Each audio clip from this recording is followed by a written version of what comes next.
Ram City Fishing. The Lord gave me a really good word today. So if you follow with me, let's see what the scriptures say. In Proverbs chapter 30, verse 1. Basically, what God was telling me with this was that we need to stop calling ourselves weak without believing that we still have it. So in verse 1, it says, I am weary, God, but I can prevail. See, the way that we speak about ourselves is very crucial. As a man thinketh in his mind, so is he. But I know that also funds might be a problem right now. You might be wondering how you're going to do it. The great thing is that the Lord has a nickname, and that nickname was given to him by Abraham on this mountain called Jehovah Jireh, which means that the Lord will provide. So in Proverbs 30, verse 9, God is going to always provide. He's always going to provide for you. In verse 8, it says, give me neither poverty nor riches, but give me only my daily bread. Otherwise, I may have too much and disown you and say, who is the Lord? Or I may become poor and steal and so dishonor the name of my God. In Proverbs 30, verse 5, staying in this proverb, it's a pretty good proverb. God's voice will calm you because he's faithful. God is so faithful. He's faithful to finish the work that he began in you. And in verse 5, it says, every word of God is flawless. He is a shield to those who take refuge in him. So I think it's really important that we stop putting our eyes on the things that are in front of us and start to put them where it really matters, which is on God. See, because I know a lot of us are looking at our circumstances and our situations and we're wondering, how are we going to do it? What are we going to do? I know that the Lord is trying to tell me something, but what if other people around me they don't believe that God is really going to do this thing? See, in Exodus 4, God showed me that God is going to do it with multiple skills and gifts that we possess. See, because when Moses was speaking to the Lord about when and how God was going to do it, check out what Moses said to God. Moses answered and said, what if they do not believe me or listen to me and say, the Lord did not appear to you? Then the Lord said to him, what is in your hand? He asked him what the basic thing that he had. What do you have? What's in your hand? A staff, he replied. The Lord said, throw it on the ground. Moses threw it on the ground and it became a snake and he ran from it. See, the Lord has this thing that you have and he's going to do something with it and you're going to run. You don't believe me? Look, then the Lord said to him, reach out your hand and take it by the tail. So Moses reached out his hand, took hold of the snake and turned it back into a staff in his hand. Check this out though. This, said the Lord, is so that they may believe that the Lord, the God of their fathers, the God of Abraham, the God of Isaac, and the God of Jacob has appeared to you. Then the Lord said, put your hand inside of your cloak. He didn't ask him for anything special. He just said, now give me your hand. Put your hand inside your cloak. So when Moses put his hand into his cloak, and when he took it out, the skin was leprous. It had become as white as snow. Now, put it back into your cloak, he said. So Moses put his hand back into his cloak, and when he took it out, it was restored like the rest of his flesh. He's doing something with the little that Moses has. But check this out. Then the Lord said, if they do not believe you or pay attention to the first sign, then they may believe the second. But if they do not believe these two signs or listen to you, take some water from the Nile and pour it on the ground. The water you take from the river will become blood in the ground. See, God is literally capable of taking whatever is even around you and doing something with it. Moses said to the Lord, pardon your servant, Lord. I have never been eloquent, neither in the past nor since you have spoken to your servant. I am slow of speech and tongue. See, Moses was like, look, I have something else that's wrong with me. See, you don't understand, God. I know that you're giving me these things, but see, I have more than one problem. And so what does the Lord say to him? The Lord said to him, who gave human beings their mouth? Who makes them deaf or mute? Who gives them sight or makes them blind? Is it not I, the Lord? Now go, I will help you speak and will teach you what to say. See, the Lord is going to take you by the hand. But check this out. Check what Moses says again. But Moses said, pardon your servant, Lord. Please send someone else. Then the Lord's anger burned against Moses, and he said, what about your brother? See, he was like, all right, so you don't have it, but I know you got somebody who's got it. See, God knows that you have somebody who is there with you. Look, he says, what about your brother Aaron the Levite? I know he can speak well. He is already on his way to meet you, and he will be glad to see you. You shall speak to him and put words in his mouth. I will help both of you speak and will teach you what to do. He will speak to the people for you as it will be as if he were your mouth and as if you were God to him. But take this staff in your hand so that you can perform the signs with it. So he's like, look, I got your brother. I got you. I can even fix your mouth. I can fix the fact that you don't have anything because look, just take your hand. Just take your staff. Just take the things that you got with you and go. See, but look, when God doesn't take away this pain of like, taking it away, because Moses didn't want to do it. He said, can you please send someone else? See, when God doesn't take away the pain and moves slower than you want him to move, God has his own speed and reasonings. In 2 Corinthians 12:8, it says, 3 times I pleaded with the Lord to take it away from me. This is Paul speaking.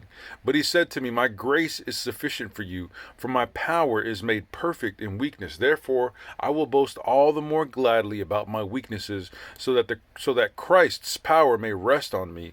That is why, for Christ's sake, I delight in weaknesses, in insults, in hardships. Are you listening? In hardships, in persecutions, in difficulties. For when I am weak, then I am strong. See, God is trying to make you strong in this season of weakness. Ephesians 6:10. Man, y'all got to stop thinking about where you are weak and where you fall short. 6:10 says, finally, my brethren, be strong in the Lord and in the power of his might.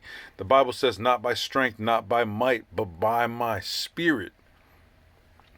Again, listen, look, Jesus can pay anything that you owe. If you got a debt or if you got taxes or something crazy, something on your mind, just look, Matthew 17, verse 24. God can pay everything with just a little small fish. So check it out. In verse 24 it says, and after Jesus and his disciples arrived in Capernaum, the collectors of the 2 drachma temple tax came to Peter and asked, doesn't your teacher pay the temple tax? Yes, he replied. When Peter came into the house, Jesus was the first to speak. Other versions say that before he could even say anything, before Peter could even say anything as he walked into the house, Jesus said, what do you think, Simon? From whom do the kings of the earth collect duty and taxes from? Their children or from others? So he's asking them, like, when there's time to come pay the bills, who's paying them? The people that are the citizens or the ones who are the children of the king?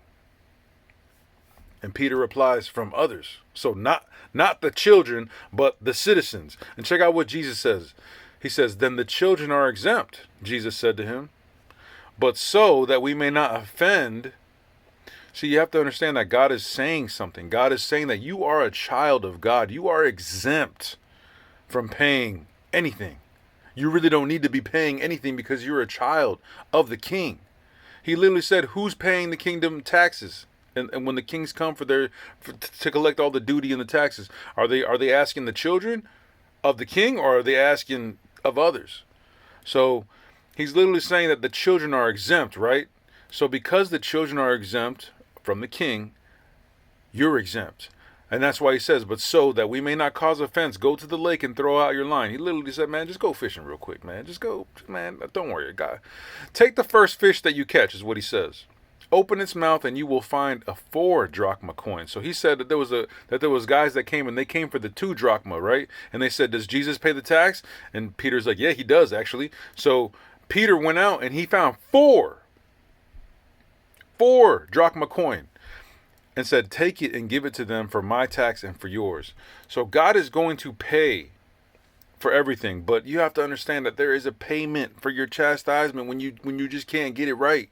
And I mean this in the sense of chastisement, all right? See, because some of y'all are going through something that's hard. See, my mom's going through this like pain in her back and her neck and all this other stuff. I told you that she got into a car accident not too recently, but anyway, so just check us out. I didn't say this to my mom, but like my mom received this. Check us out. So in Deuteronomy 28:15, y'all need to read Deuteronomy 28. Y'all skipping over it. Y'all don't understand how crazy blessed you can be or how crazy cursed you can be by simply obeying or not following the Lord. So check it out. In verse 15, if you do not obey the Lord your God and do not carefully follow all his commands and decrees I am giving you today, all these curses will come upon you and overtake you.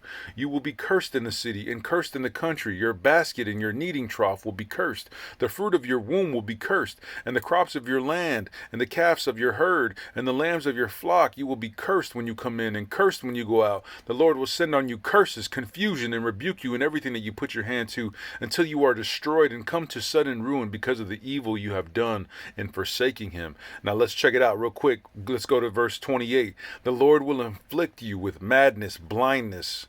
Some versions even say astonishment of heart and astonishment of heart. In the NIV it says blindness and confusion of mind. At midday you will grope about like a blind person in the dark. You will be unsuccessful at everything you do. Day after day you will be oppressed and robbed with no one to rescue you. Okay, but let's go real quick to Deuteronomy 28 verse 1. I like to start from the bad first because it keeps going. All right, that bad, it just keeps going. If you really want to keep reading, just go to verse 15 and keep going. All right, but we're going to start again from verse 1 because you need to hear this part, okay? Because this is the part that you are about to be blessed with, okay? If you fully obey the Lord your God and carefully follow all his commands I give you today, the Lord your God will set you high above all the nations on the earth. All these blessings will come on you and accompany you if you obey the Lord your God. You will be blessed in the city and blessed in the country. The fruit of your womb will be blessed, and the crops of your land, and the young of your livestock, the calves of your herds, and the lambs of your flocks. Your basket and your kneading trough will be blessed. You will be blessed when you come in and blessed when you go out. The Lord will grant that the enemies who rise up against you, he's granting them this, you will be defeated before they will be defeated before you. Those who rise up against you will be defeated before you. They will come at you from one direction, but flee from you in seven. The Lord will send a blessing on your barns and on everything you put your hand to. The Lord your God will bless you in the land he is giving you. The Lord will establish you as his holy people, as he promised you on oath. If you keep the commands of the Lord your God and walk in obedience to him, then all the peoples on the earth will see that you are called by the name of the Lord, and they will fear you. The Lord will grant you abundant prosperity in the fruit of your womb, the young of your livestock, and the crops of your ground, in the land he swore to your ancestors to give you. The Lord will open the heavens and the storehouse of his bounty to send rain on your land in season and to bless all the work of your hands. You will lend to many nations, but will borrow from none. The Lord will make you the head, not the tail, if you pay attention to the commands of the Lord your God that I give you to this day and carefully follow them. You will always be at the top, never at the bottom. Do not turn aside from any of the commands I give you today, to the right or to the left, following other gods and serving them. So listen, y'all, I want to leave y'all with this. I pray that the Lord blesses you. I pray that the Lord keeps you. I pray that the Lord shines his face upon you and that he's gracious to you. I love y'all, family. Ram City, shalom.